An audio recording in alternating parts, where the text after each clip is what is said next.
Hello, this is Around the World, bringing you the biggest stories from across the globe. Today, what exactly did we learn amid the chaos and anger of the first presidential debate? Venezuela's medics pay a heavy price in the pandemic as the country crumbles. And why pausing to watch animal videos is good for you.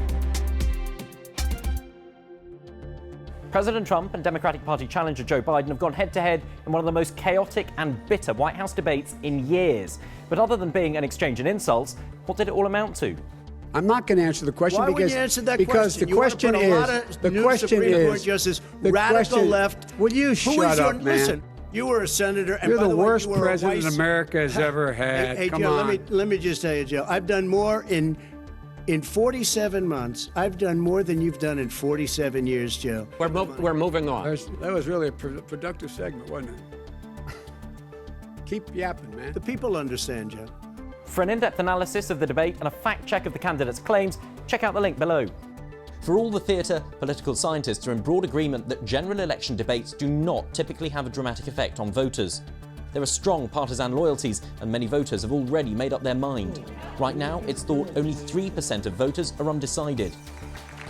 The first debate can be the most enlightening, especially helpful to the challenger, who may be a relatively unknown entity.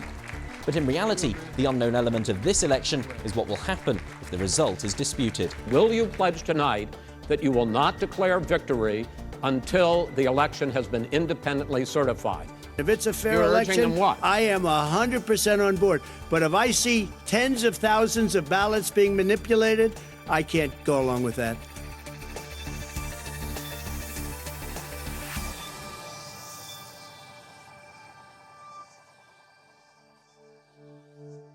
Figures given to the BBC show that almost 200 medical staff in Venezuela have died from coronavirus since the start of the pandemic. Venezuela's economy has been in ruins for years, with food shortages and electricity blackouts common. And the country's health system is collapsing. No running water, crumbling infrastructure, and staff lacking the most basic protective equipment. And doctors are afraid to speak out openly. Incluso podemos hablar de un mes y medio en el que no hubo un par de guantes para atender a un paciente. Incluso hubieron compañeros que se llegaron a renunciar, a retirar del área, y hoy por hoy volvieron por obligación de los entes gubernamentales. Health workers have to buy and pay for their own protective equipment.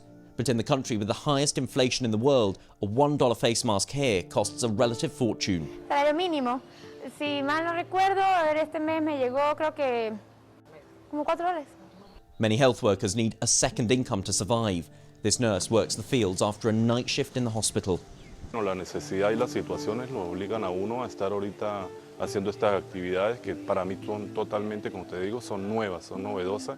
It doesn't pay much, but means the difference between surviving and starving.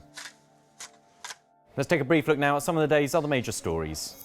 The UN has called for an immediate end to fighting between Armenia and Azerbaijan in the disputed Nagorno-Karabakh region. It said it's deeply disturbed by reports of civilian deaths and injuries. Dozens of servicemen and at least 17 civilians are thought to have been killed. Walt Disney has announced plans to cut 28,000 jobs, mostly at its US theme parks. It said the layoffs were because of restricted visitor numbers due to social distancing and uncertainty about how long the pandemic would last. And some good news for Britain's Prince George. Malta has said the 7-year-old can keep the giant fossilised shark tooth given to him as a gift by Sir David Attenborough. The country had initially said the tooth, which Sir David found while on vacation there in the 60s, should be returned to Malta.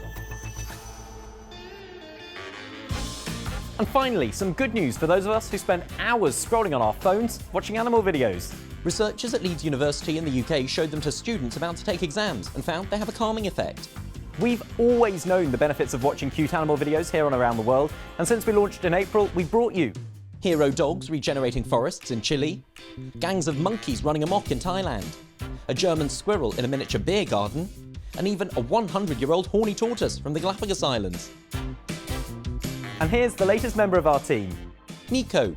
Just 9 weeks old, she works alongside our producer Jen, who might need to buy some new shoes at this rate. And just before we go, there's someone else I'd like you to meet. This is Talisker, who belongs to a friend of mine here at the BBC, and he can do some pretty neat tricks. Watch this. Lie down. Speak. Good boy. Paw. Good boy. There you go. And if you tap the follow button below, I promise we'll bring you more from Talisker later in the week. Isn't that right? Speak. Good boy.